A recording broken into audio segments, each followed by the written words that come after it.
Okay,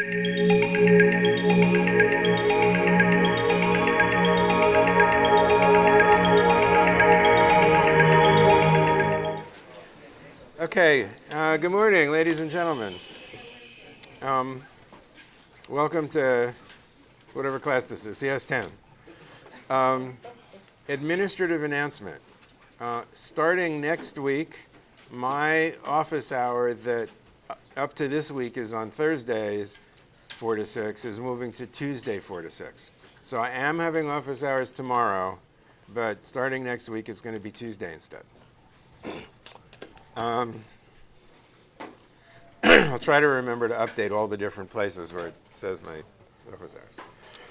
Let's see. So Dan reminds me to talk about the fact that in those surveys we keep asking you to fill out, some of you have complained about the disconnect between lectures and labs. And there's a reason for that, which is we wanted this to be not just a programming course, and the lab is all about programming. We wanted this to be a course about big ideas about computers, and computer science, and computers in society, and so on. So sometimes we try, whenever possible, to line up the lectures with the lab. So for example, for the next 3 weeks, including this week, you're going to be working with recursion in the lab half the time while working on your midterm project the other half of the time. And the lectures are going to be the same way, 1 a week on recursion and 1 a week on something else. And this week and next week, the something else is social implications of computers. And the point of this is so that if you should end up programming computers for a living, that you have some sense of what you do matters and some decisions that you make can affect people in different ways. I teach a course about this. It's CS195, Social Implications of Computers. And so this week and next, you're going to get an hour-and-a-half boiled-down version of that class. With iClicker things and multimedia added to make Dan happy. Okay, so let me turn this on and see, turn on, thank you. Start polling. Okay, the most important use of computers in education so far.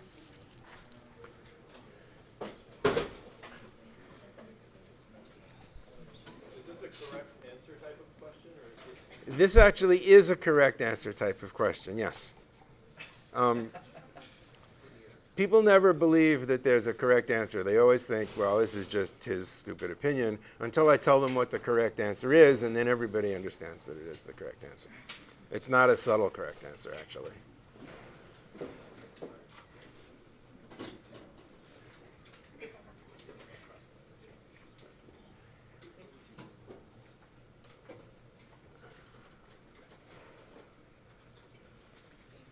Okay, Dan gets numbers like 80. I never clipped 60.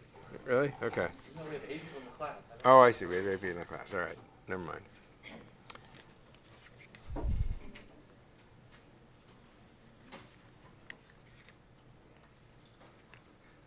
Okay, does that make anybody want to change their vote?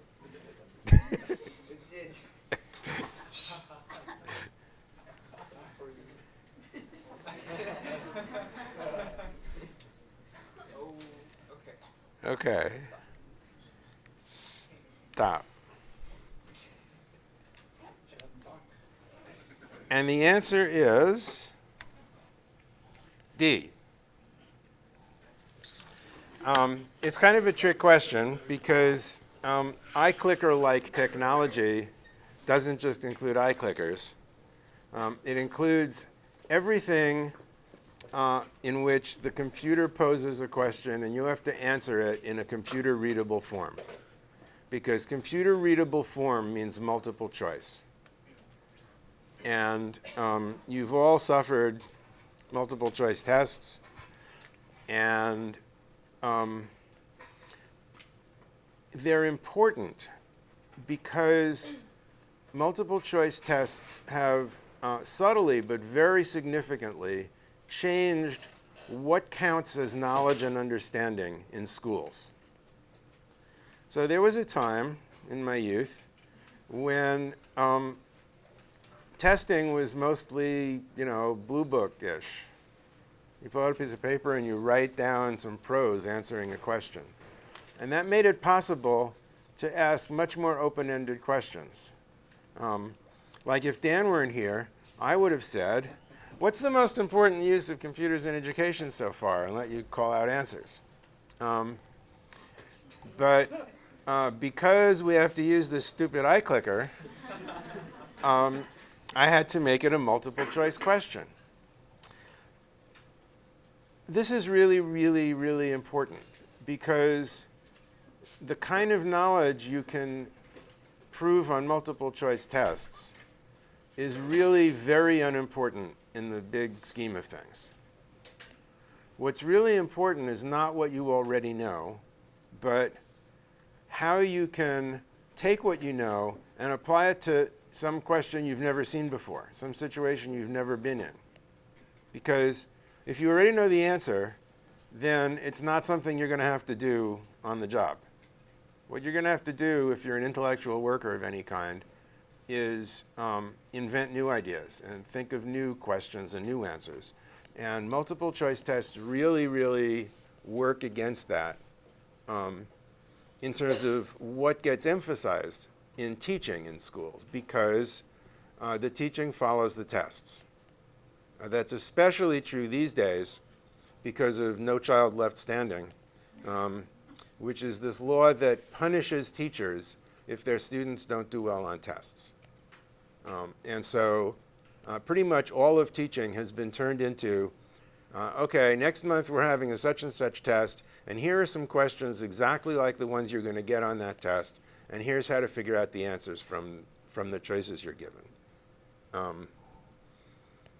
Now, the people who invented this technology were not intending to completely stand on its head what it means to be smart and intelligent and educated and to know things.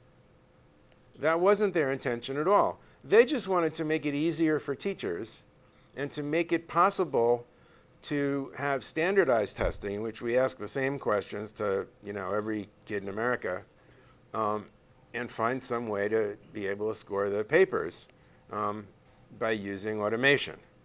So they weren't thinking about epistemology, about the philosophy of what it means to know something when they invented this technology. They were just thinking about ease of use. But the thing that they did was super important. So this is my favorite example, although there are many examples, of an unintended consequence. And the point of learning about social implications of computing is to try to minimize unintended consequences by sort of sensitizing people to think ahead of time about what the consequences might be of what they're doing, other than the consequence that they have in mind. Okay. So we're going to talk about computers in education. This is, in some ways, the beginning of it up on the screen. It is a Plato Terminal. So this device is not a computer in itself the way you're accustomed to, because in 1960, computers were about the size of this room. So you couldn't put one on your desk.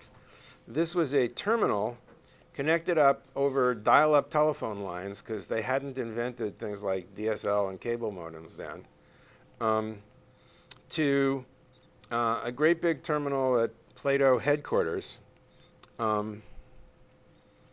which got bought up after a while. I forget where it started, University of someplace. And it got bought up by Control Data Corporation, and they had these huge Plato servers that you could call up from your Plato terminal. Quote from Wikipedia: "It established key online concepts, forums, message boards, online testing, email, chat rooms, picture languages like Scratch, instant messaging, remote screen sharing, and multiplayer games. Most of those technologies actually started out in the Plato system. Some of them were existing in research labs prior to that, but certainly the widespread use of this sort of technology came from Plato. Donald Bitzer, regarded as the father of Plato, succeeded because of his rejection of modern educational thinking and returning to a basic, drill-based educational system. His team improved existing systems by allowing students to bypass lessons already learned. Okay, so the picture you see on the screen, it doesn't look like drill-based education. It looks like a video game about to start up. And that's because this isn't the 1960 picture, this is a 1981 picture, and Plato changed a lot, actually due to user pressure. So the original Plato system made a very clear distinction among three kinds of people. There were curriculum developers who were allowed to, modify things on the system. There were teachers who couldn't change the curriculum, but could, deal with grades of their students and stuff like that. And then there were students who couldn't do anything except answer questions. Although, as time went on, they added all these other features like chat rooms and so on to the system. Well, this was a very unstable situation because you put a bunch of kids on a computer system, and some of them are going to be budding computer hackers. And before long, several kids had developer rights on Plato. And guess what? They actually started developing interesting stuff.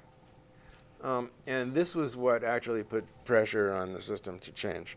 The Plato system was redesigned between 1963 and 1969. That's still pretty early. Plato 3 allowed anyone to design new lesson modules using their tutor programming language, conceived in 1967 by biology graduate student Paul Tenzar. So yeah, mid-60s was when there was a sort of democratization of Plato. Plato still exists, actually. You can still get Plato lessons. You can buy them from Control Data. It's largely been superseded by, the technology you all know. Okay, so this is the 60s. Educational technology, actually pretty advanced with, most of the stuff that you can do today existing in some form or other in Plato. So that's really impressive, I think. But its design philosophy was kids are going to answer questions. And the big advance was that you could skip questions if you already knew how to do whatever it was. And that, from today's standpoint, doesn't seem like such a big advance. It seems like a pretty old-fashioned way of thinking about education.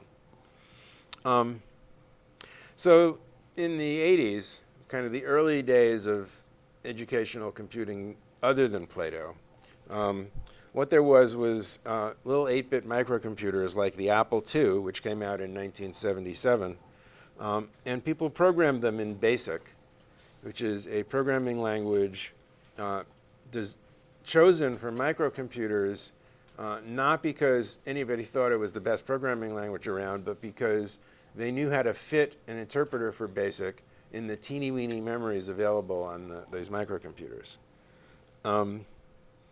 There wasn't much software, hardly any educational software. There was very primitive word processing capability, and nothing came with the computer except BASIC. And because of that, the 80s were kind of the heyday of kids learning to program computers. Because if you were going to learn about computers at all, and a lot of teachers figured out that this was going to be important, all they had to work with was this BASIC interpreter. And so kids learned to program BASIC. And later on, kids could learn to program in Logo, which was a much better language and harder to squeeze into these microcomputers. but we got there eventually. And then there was this flowering of software, as you know, because the hardware got better and more capable. And now you can have on your desk what would have counted as a serious computer rather than a little toy computer back then, and more, much more than that. So today, why program is the philosophy of most schools. All the software is already written. Right? We already have Word and PowerPoint and browsers, and we have Google, and so why on earth should we have kids learn to program computers? Kids are taught Microsoft Office, which I can't stand. There still is drill and practice software. That's something that has not changed since the beginning. You can still walk up to a computer and have it say, how much is 6 times 7? And you type in 43 and it says, no, that's close, but not quite, or something. Okay. So this is a picture that I learned from Judah Schwartz, who is a great computer educator at Harvard University. And it's a continuum of kinds of uses of computers for kids, or uses by kids of computers. And off on the right, let's start there, is the Courseware world, which the paradigmatic example is arithmetic drill software. But it also includes more complicated systems of CAI, which stands for Computer-Assisted Instruction. So that's the computer puts up a lesson. It's kind of like Moodle, right? The computer puts up a lesson, and it gives you activities, and then it asks you multiple choice questions, and then you get to go on to the next lesson if you got the right answer, and so on. And a refinement of that, computer-managed instruction, which Moodle can also do, in which the system keeps track of individual kids. So when you log into the computer, it says, oh, hello, Johnny. Here's lesson 46 for you.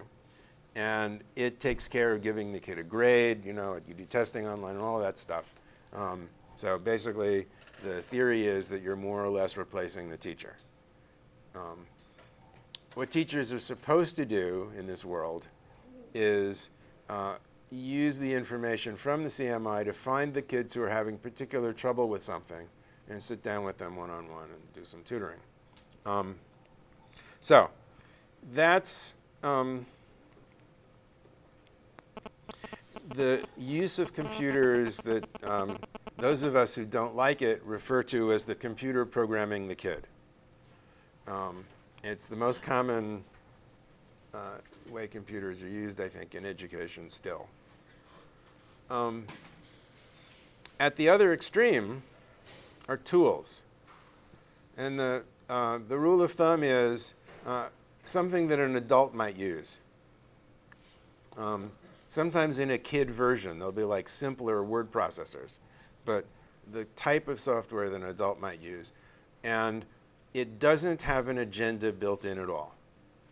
Okay? So when you hook up to a word processor or a browser, it doesn't have in mind anything it wants you to learn. Right? It's just sitting there waiting for you to choose what the topic is.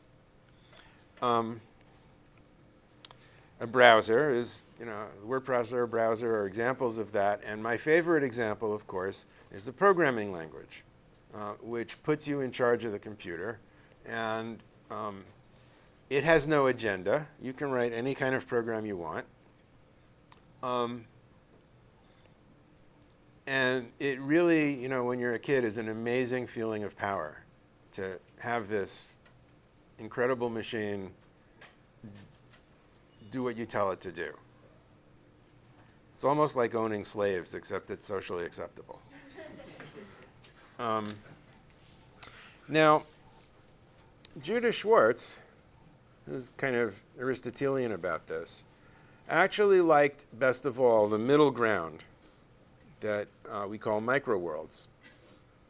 A microworld does have an agenda. There's something it wants you to learn about. But it doesn't have a specific task. it doesn't present you with a task.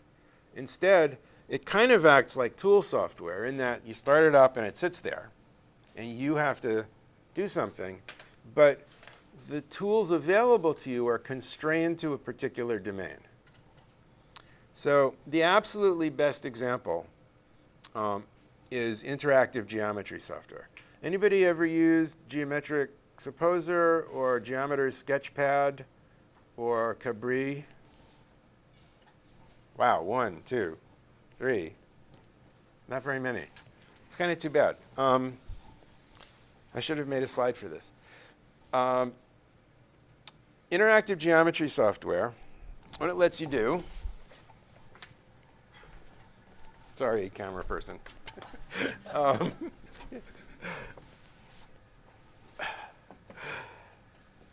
Put a dot here, call it A. Put a dot here, call it B. Put a dot here, whoops, sorry. Put a dot here, call it C. Now make a line segment joining A and B. Make a line segment joining A and C. Make a line segment joining B and C. Now construct the perpendicular bisector of AB. Or maybe all it gives you is draw a line segment and draw a circle, and you have to use that to construct the perpendicular bisector in the way that I'm sure you all remember, right, from high school geometry. Do you all remember at one time knowing how to do it? Yeah, okay. You want me to do it? No, I didn't think so. So here's the perpendicular bisector of that, and let's construct the perpendicular bisector of AC, and let's construct the perpendicular bisector of BC, whoops, and hey, they seem to meet at a point. And the software will verify that for you, that yes, indeed, that's the same point. And then what you can do is grab one of these points that you drew with your mouse and pull it to someplace else. And all the constructed lines and circles and things get reconstructed for this new configuration. And so you can see whether this meeting at a point is just a coincidence in this particular triangle that I drew, or whether it's something that really holds true in general.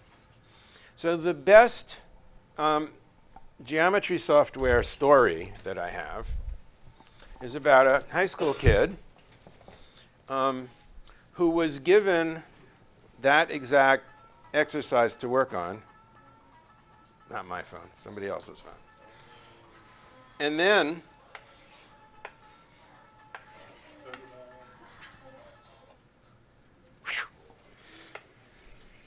then said, well, I wonder what happens if we trisect the sides instead of bisecting them. You all remember that you can't trisect angles, but you can trisect line segments. And now let's connect each of these to the opposite side.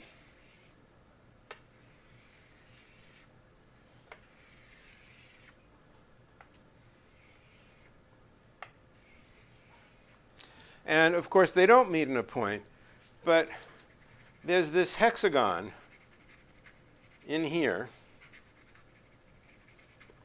that's kind of the intersection of all of this. And the software will make measurements for you. And this kid, either brilliant or very lucky, asked, okay, what's the area of the triangle, and what's the area of that hexagon? Guess what? The area of the hexagon is 1/10 the area of the triangle. Always. That was something nobody knew before. That's why it's such a great story. It's easy to imagine kids sort of, walking through the same steps that Euclid walked through 2,000 years ago. But this is a new thing. So the kid's teacher, sent a letter to some math journal about it. And in due course, some adult mathematician came up with a proof that that's always the case. Because the fact that it seems to work in your geometry software doesn't count as a proof. But it does count as a discovery of something that we now know that we didn't know before. So that's interactive geometry software. It's a microworld because it doesn't say, okay, Johnny, now construct the perpendicular bisect, right? It just does whatever you tell it to do. But what you tell it to do is really only about geometry. It's not something that you can learn about history in. Physics simulations are another example. It's possible to go overboard with simulations. Everybody thinks that if the kid can actually play with real physical stuff, that's much better than playing with a computer simulation. But if the thing you're learning about is, say, how a nuclear reactor works, then it's probably better to have a simulation. And in fact, there is an educational simulated nuclear reactor for kids to play with. One of the things about programming languages, by the way, is you can use them to make geometry software or physics simulations. And if you do, if the program that makes this microworld happen is available to you, then you can make counterfactual experiments. So you can say, what if gravity had an inverse cube law instead of an inverse square law? And that's something that maybe you can't do if you get a canned physics simulation. And that can help your understanding of why the stuff you're learning matters. Another example of a microworld is a database, such as an atlas, where what you're learning about is geography or world history or something like that. And again, there's no activity. There's just a bunch of information provided about some particular topic. So why does Judith Schwartz like microworlds? Because the courseware is too limiting. There's no place in it for creativity. But the tools are too, jump into the deep end, sink or swim learning style.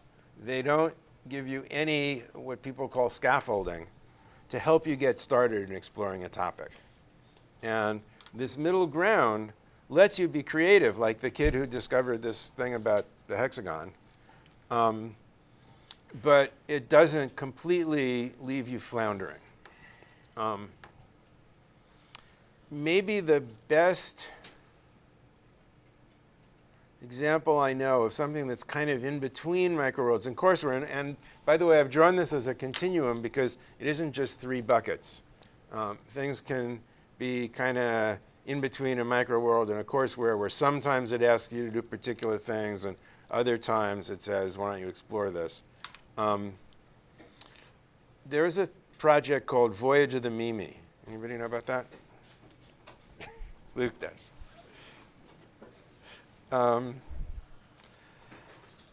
This was a big NSF-sponsored, NSF is the National Science Foundation. All the good stuff about education comes from them. Project at Bank Street College of Education was the people who did it.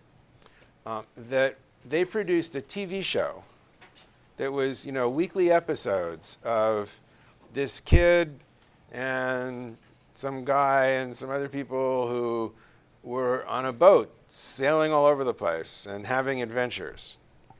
And you could just watch it as a TV show. But associated with it was a whole pile of computer software, different programs for different weeks, and just plain old worksheets like you do in school, and all kinds of materials to draw lessons from whatever was going on in the TV show. So I'm saying that's in between a microworld and courseware because some of the time your teacher would say, now do this. But there was also software that was somewhat exploratory that you could play with and to immerse yourself a little bit in the world of the Mimi, kind of like video game spin-offs from movies and stuff like that, although the technology was not what you're accustomed to back then. Okay. That's computers in education. Next topic. Who knows who Tyler Clementi is? Wow. Doesn't anybody read the news? You guys should stop programming computers once in a while and read the news. It's okay if you read it on a computer, as long as it's not foxnews.com. Tyler Clementi was an undergraduate at Rutgers, and one day his roommate and a friend of his roommate decided it would be funny to hide a webcam in their dorm room and video this guy having sex with somebody and post it on the web. It happens that he's gay and was, uncomfortable about that and letting people know that. And so to be outed that way on the internet, twice, as it turns out, because they actually got some, viewers and people following their Twitter feeds and stuff like that about this guy, was such a disaster for him that he ended up committing suicide.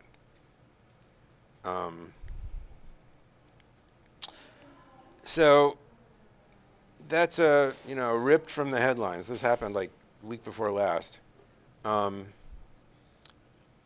Introduction to the topic of privacy. And mostly, I don't want to talk about privacy from your roommate, although, that's an issue today too. There's privacy from the government and privacy from corporations that are big issues. And as this story shows, big issues that are really amplified by computers. One of the things that I say all the time in my 195 class is computers did not generate new issues, new social issues. But what they do is they amplify issues that were around a little bit before. So, people had nosy, obnoxious roommates as long as they've been in colleges. Because certain people your age are like that. Certain people of any age, but your age especially, I think. But the harm that they could do in playing pranks on each other was limited in the days before the internet made everybody's business sort of available worldwide and permanent, right, out there forever.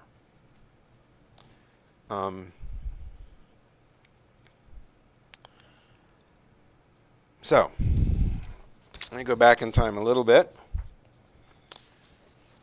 Monday, February 27th, 2006. By the way, these notes that I'm reading from are online on the course website.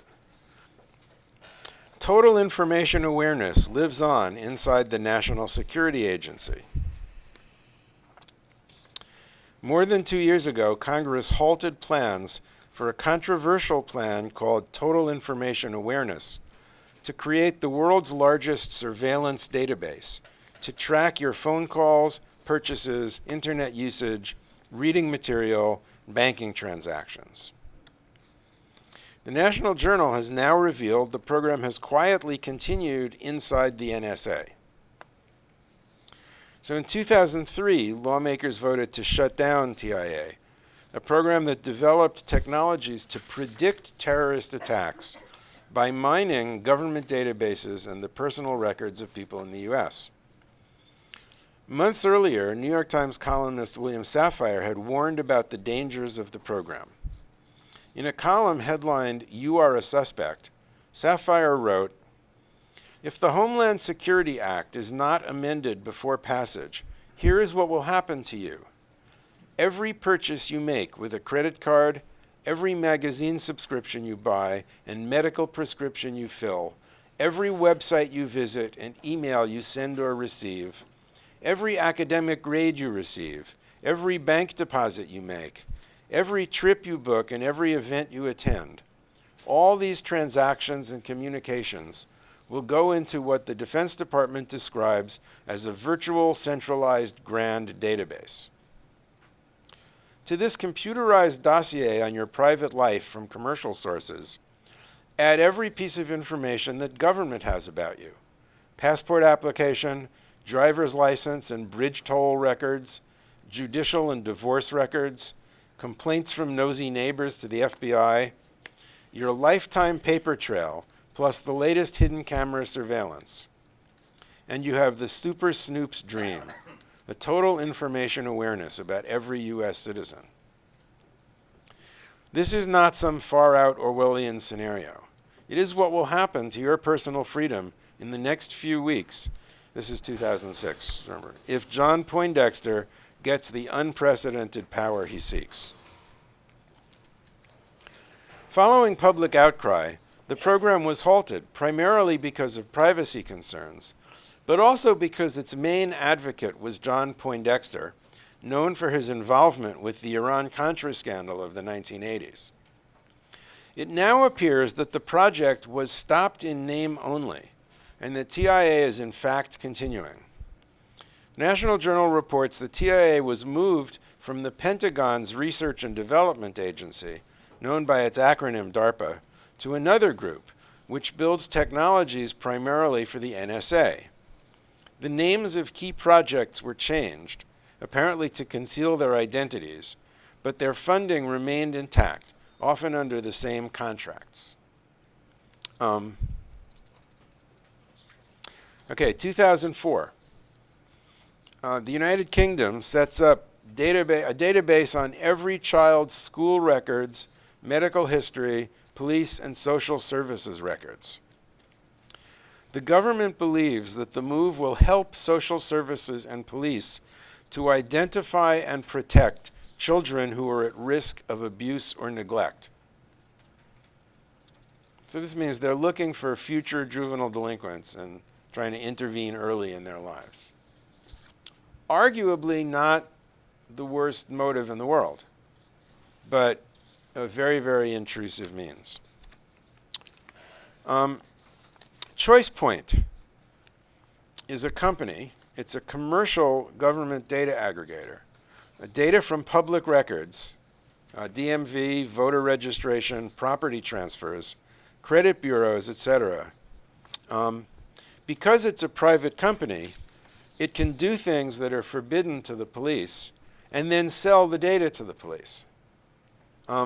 That's one of several sort of workarounds. After Congress decided that there shouldn't be this all-inclusive national database about you,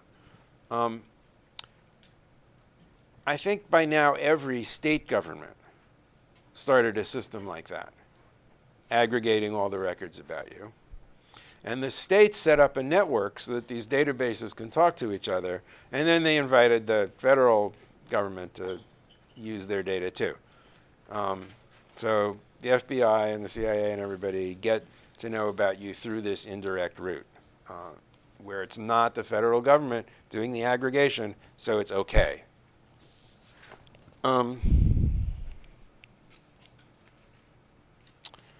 Okay, August 2006. America Online, some middle manager at America Online decides to do social science researchers a favor by releasing to the public 20 million search queries by 650,000 users. Now, this guy knows that it's a terrible privacy violation to tell people about your search queries, so he replaces user IDs by a randomly chosen number. But it's not each query gets a different randomly chosen number. It's your user ID gets a randomly chosen number. And that's important because what those social science researchers want to do, among other things, is make correlations between queries. Like, you know, if you're interested in organic foods, you're also interested in hybrid cars or something. But many users are identifiable anyway. So here's a little yes or no question. How many of you have ever Googled yourself?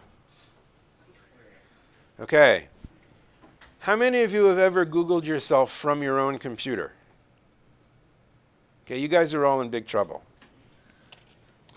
Because Google can now correlate your name with all the other queries that you make. They know about all the queries made from your computer. That's always been true. But if you Google yourself, they know who made those queries. Because, let's face it, not many other people are Googling you. And, and they can, I mean, it's not 100% like maybe you also Googled your cousin and they have to work out which of you it is. But it turns out not to be that hard. Seriously, you're all in trouble. Britney Spears owns all our computers. Yeah. Well, Britney Spears can search for whatever she wants. But the rest of you can't. So many users are identified. So social science researchers do seize on this data. But what they do with it is they try to see how many users they can identify. In one of the users they identified was the guy who searched for how to kill my wife. They found him.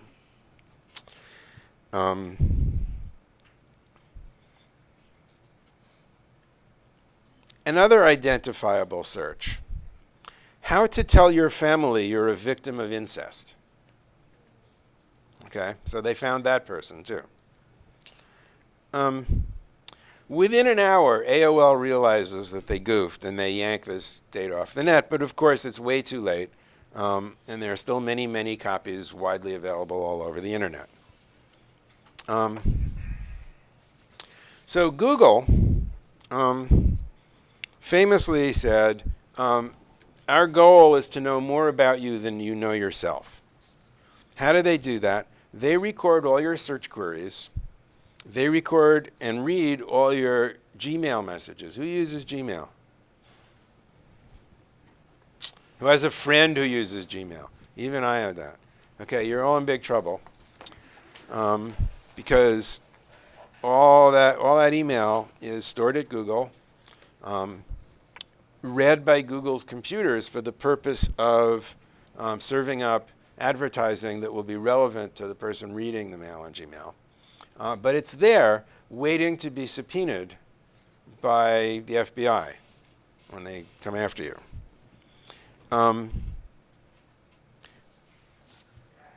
Who uses YouTube?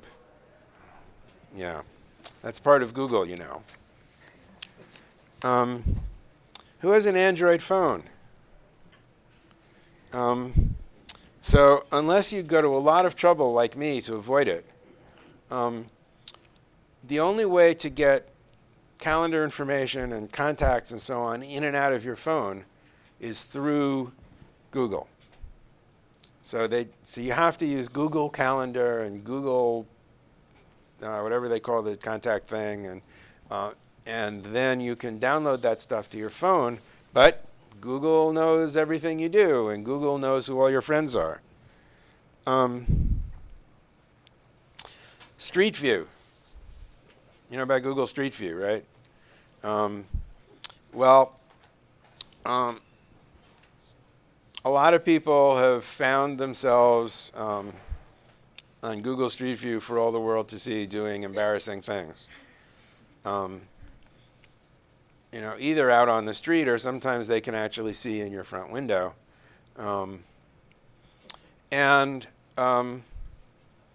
They will, if you ask, pull that picture down. But, of course, way too late. Because once anything is on the internet, it's there forever. Yeah? Google Street View blurs faces. Do they? Okay, that's nice. But if it's in front of your house, it's probably you. And anyway, Google knows. They may blur the face in what you see, when you use Google Street View, but believe me, in their computer, the picture is stored intact. Yeah. So this might not be related, but how is Google allowed to aggregate all this data if it's not like a government agency? How's that legal? Because, so how is it legal was the question for those of you watching the video. How is it legal for Google to collect all that information? Because nobody forces you to do Google searches. And if there's a button right there on the front page. It didn't used to be right there on the front page, and there was a big fight about it that Google lost. So now there's a button you can click right on the Google front page. It says, our privacy policy. And if you click it, you will see a great big long document that says in lawyerese, we will do whatever we want with your information. Nobody forces you to use Gmail, right? Street View is a little controversial because you didn't volunteer to have your image, on Street View. And in fact, there have been some great cases where residents of certain small towns have sort of banded together to physically blockade the Google trucks that go around videoing. So there are places where Google Street View doesn't work. But it's easier for them to do it because they're not the government. Right? There are certain constitutional safeguards in place that restrict what the government can do about you, or there used to be before 9/11. The Constitution, I'm sorry to be the one to tell you this, but basically we don't have a Constitution anymore. And the government can do whatever they want.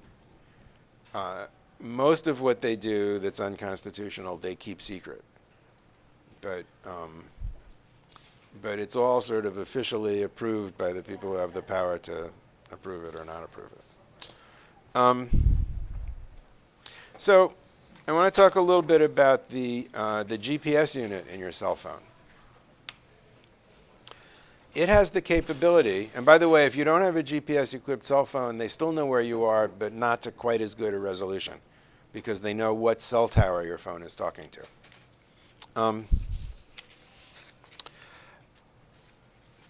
What that all information is for people to write applications that say, oh, it's about dinner time. Here are 4 restaurants that you like that you're pretty near. And would you like me to make a reservation? Or call ahead and order your favorite dish. Things like that. It's very convenient. Everybody loves it. It's also good for stuff like, I forgot where I put my car. Or I forgot where I put my phone. It's good for seeing what friends of yours are physically near you right now. A lot of people like that. But it means, basically everybody knows where you are all the time. That's a pretty strict invasion of privacy, it seems to me. And people put up with it, just the same as with Google. I make Google searches too. I use Google Scraper, but it's a website that sort of forwards your queries to Google anonymously. But I once in a while see YouTube videos, and I don't know any way to anonymize that. I don't have a Gmail account, but friends of mine do. You just can't avoid these privacy violations unless you want to kind of live in a cave, the 21st century equivalent of living in a cave, which means basically staying offline. And it's so convenient. It is convenient. Hello, Brian. We have recommendations for you. Click here if you're not Brian. Every once in a while, they're even right, although their recommendations, this is Amazon, for those of you who didn't recognize it, their recommendations are usually a little silly, I find. But boy, it's convenient that they remember my search history, so I can find the book I looked at last week, and so on. I pay for everything with a credit card because I get United frequent flyer miles for it. And I get a free trip every year just from buying stuff, little odds and ends. And the cost of that is that my bank, who issues the credit card, knows everything I buy. So it's a big trade-off. By the way, if you are doing anything secret and you want to turn your cell phone off so that people can't track you doing whatever it is, not good enough. Your cell phone, unbeknownst to you, can be turned on remotely and is routinely if the government or somebody gets a warrant to spy on you. So take the battery out if you want to do something secret. Okay, one last clicker thing before we go. Which of the following statements most closely expresses your views on your own privacy?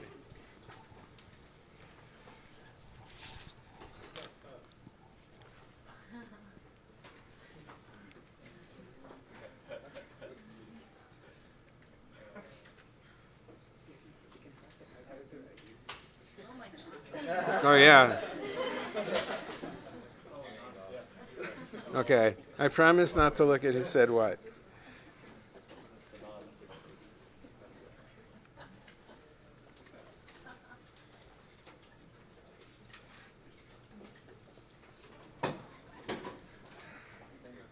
Okay. Don't want to run over too much.